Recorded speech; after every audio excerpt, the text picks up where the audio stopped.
Thomas Joseph Millian with the fourth installment of Leaders and Their Falls. This time, psychological factors that make leaders hold on to power, structural and political incentives to keep on their power, and checks on power in modern democracies. Psychological factors, the lure of power. The experience of wielding power fundamentally changes a person's psychology, often creating a self-perpetuating cycle of control.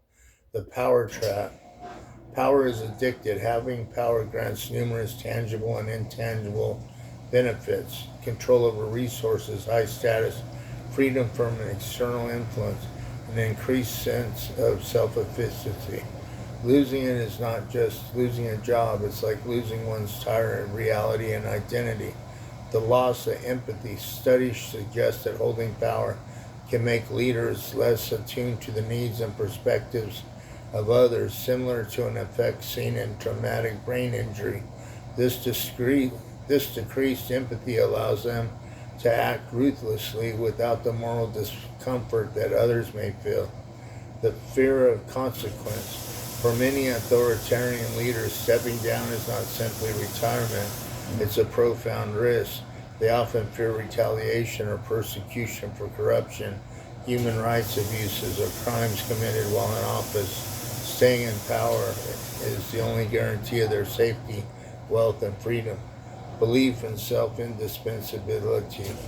Leaders also believe that the institution or country cannot succeed without them. The Messiah complex.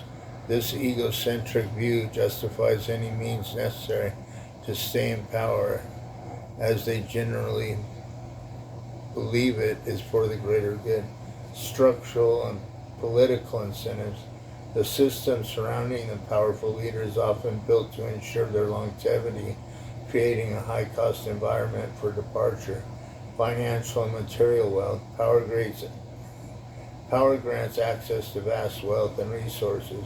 Many leaders and their families become incredibly rich through control of state assets, corruption, or patronage networks.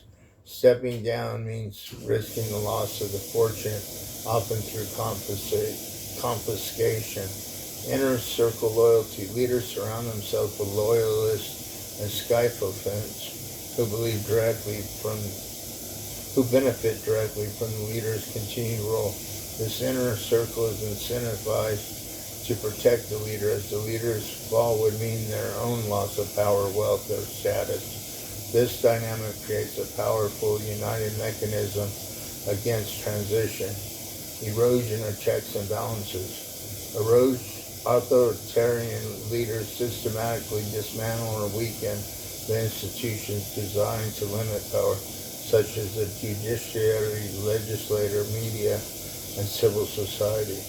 Once checks are gone, there is no formal peaceful mechanism left to remove them, leaving force or revolution the only alternatives. Force and revolution the only alternative. Lack of a safe exit.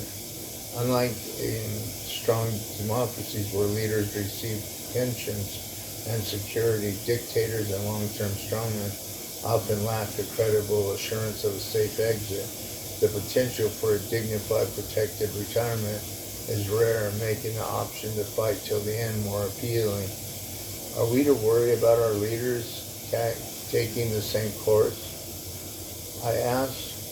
That's a profound and important question that touches on the nature of leadership and the structure of governance. The short answer is yes, we're always right to be vigilant, but the outcome is not inevitable in stable democratic systems.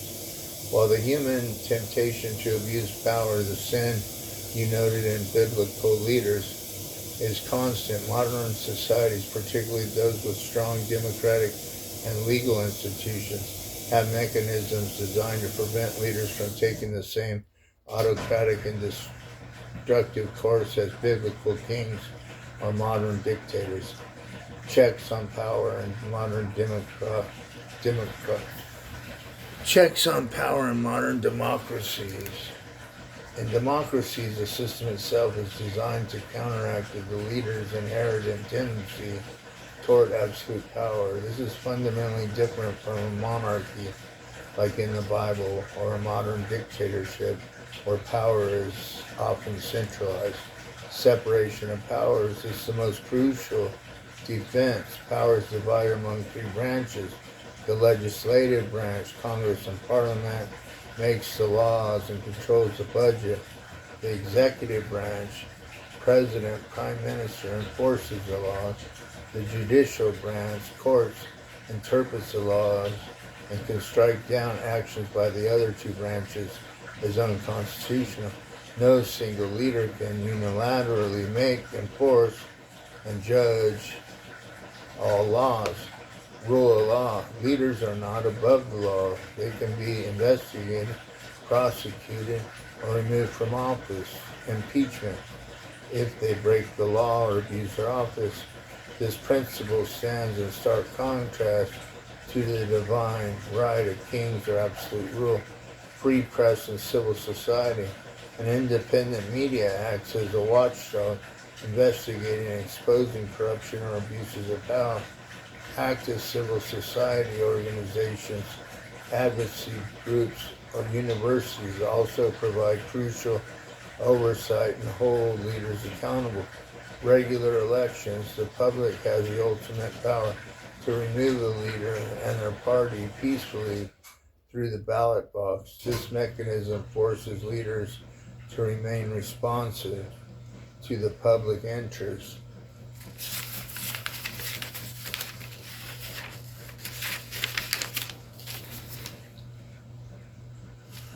We're going to stop there. One more section and we'll be